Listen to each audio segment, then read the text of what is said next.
कुंड की क्या परंपरा है? सबसे पहले तो मैं यही जानना चाहूंगा, कुंड का अर्थ क्या है? कुंड इतने इंपॉर्टेंट क्यों हैं कि अक्सर अयोध्या में 100 से ज्यादा कुंड हैं? मुझे लगता है कि धार्मिक शहरों की जो मान्यता है, उनकी जो अपना स्थापत्य होता है, उसमें कई चीजें बनाई जाती हैं। जैसे अगर मंदिर है, तो एक मंदिर है पूरे बड़े गोपुरम, या आप जगमोहन के साथ कहें तो उसके साथ कोई सरोवर होगा या कुंड होगा। अगर हनुमान का मंदिर है तो उसके साथ अखाड़े होंगे, क्योंकि हनुमान को वीरता का प्रतीक माना जाता है। और मुझे लगता है कि इसका एक सामाजिक संदर्भ भी है धार्मिकता से ज्यादा, कि जल संचयन के लिए उस जमाने में ये व्यवस्था की गई होगी। तब पानी की टंकियां नहीं होती थी, हमारे पास म्यूनिसिपैलिटी नहीं थी। जो भी सिस्टम रहा होगा, जो भी राजघराने रहे, जो भी राजवंश रहे, भगवान राम की धरती रही, तो उस समय जल संचयन का जो बड़ा मामला था, वो इन कुंडों के माध्यम से और धार्मिक केंद्रों से जोड़ने का मेरा अपना एक सोच ये है कि जैसे वो साफ रहे, पवित्र रहे, उसको कोई कंटामिनेट ना करे, उसका कोई दुरुपयोग ना करे, वहां जाए तो गंदगी ना फैलाए और अपना इस्तेमाल भी करे। ये कहा जाता है, किताबों में वर्णित है, गजेटियर्स में भी है, कि जब फैजाबाद के आसपास अकाल पड़े तो अयोध्या में कभी अकाल नहीं पड़ा।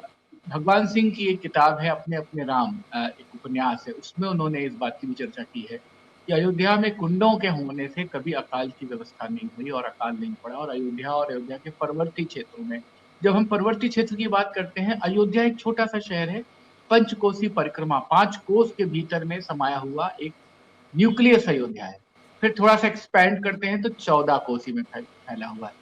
फिर उससे फैलते हैं तो 22 कोस होता है। और जो मेन योजन है, जिसे बृहत्तर अयोध्या कह सकते हैं, जिसे बड़ा फैजाबाद कह सकते हैं, जिसमें थोड़ा पोर्शन अम्बेडकर नगर का भी लगता है, जब पुरानी कमिश्नरी थी, 84 कोस होता है।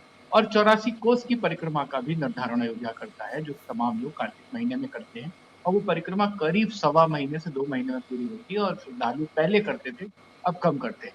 तो इन 84 कोसियों में फैल के करीब सैकड़ों, 150 से ज्यादा कुंड हमारे यहाँ चिन्हित है। और जिस समय पुरानी व्यवस्था थी, तो एक मिस्टर एडवर्ड हुए अयोध्या में, जो यहाँ के वो थे, म्युनिसिपल इंस्पेक्टर रहे होंगे, जो भी ब्रिटिशर्स की तरफ से, और हमारे पूर्वज महाराज ददुआ और बड़ा स्थान के महंत, इन तीनों ने मिलकर एक ट्रस्ट बनाया, एडवर्ड तीर्थ विवेचनी सभा। वो एडवर्ड टेट अच्छा। विवेचनी सभा क्या थी? बड़े बड़े पत्थर इंस्टॉल किए गए उन जगहों पर, जैसे लिखा गया श्री राम जन्मभूमि, नंबर डाला गया 1, और वहां पर किस दिन जाने का महात्म्य है, वो डेट उस पर उत्कीर्ण की गई। तो ये आज भी मिलते हैं, बहुत सारे पत्थर विलुप्त हो गए हैं।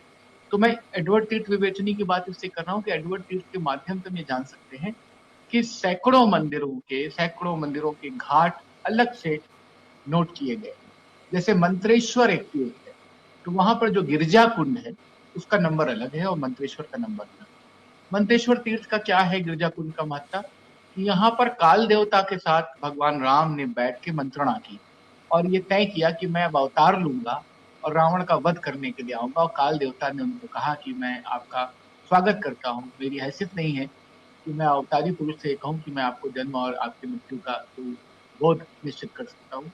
तो उस मंत्रणा के तहत गिरजा कुंड बना। और मंत्रेश, चूंकि मंत्र हुआ, आपस में मंत्रणा हुई, तो मंत्रेश्वर तीर्थ कहलाया। काल से भय की मुक्ति शिव करते हैं, तो शिव की स्थापना हुई। एक शिव का मंदिर है और गिरजा कुंड है। शिव और गौरा का मामला, वहां स्नान करने से सुख मिलता है, धन धान्य। और सारे जो तीर्थ है, जितना मैंने पढ़ा है, चाहे वो अयोध्या के रुद्रामल में पढ़ा, चाहे अयोध्या महात्म्य में पढ़ा, चाहे स्कंद पुराण में पढ़ा, चाहे गजेटियर्स में लिखा है, सब जगह 3-4 बातें लिखी हैं। आपको सुख मिलेगा, आपको शांति मिलेगी, आपको शांति मिलेगी, आपको धन मिलेगा, आपको मृत्यु के बाद कैवल्य मिलेगा और भय नहीं होगा काल का, जो पुरानी मान्यता है। आज की डेट में जैसे हम सेल्फ फॉरगेटफुलनेस कहते हैं, किसी जमाने में उसको साल्वेशन से जोड़ा जाता था। अब तमाम तरह के योग क्रियाएं सिखाई जाती हैं अपने को बेहतर करने की, एनलाइटनमेंट की। तो कहीं ना कहीं भीतरी प्रकाश और बाहरी जीवन से जुड़ने का मामला, तो ऐसे मामले हुए कुंडों के साथ। एक ये बात मुझे लगती है जो जल संचयन की सबसे बड़ी। जी। दूसरी बात मुझे लगती है कि पूजा पाठ में शुद्ध होकर के जाया जाता है, स्नान करके जाया जाता है। कहीं भी आप कुछ भी कथा में बैठते हैं, भागवत में बैठते हैं, विवाह के लिए बैठते हैं, जनेऊ उपकर्म करते हैं, कुछ भी करते हैं, तो आप स्नान करते हैं। एक अगरबत्ती भी करते हैं अपने घर में, तो स्नान करते हैं।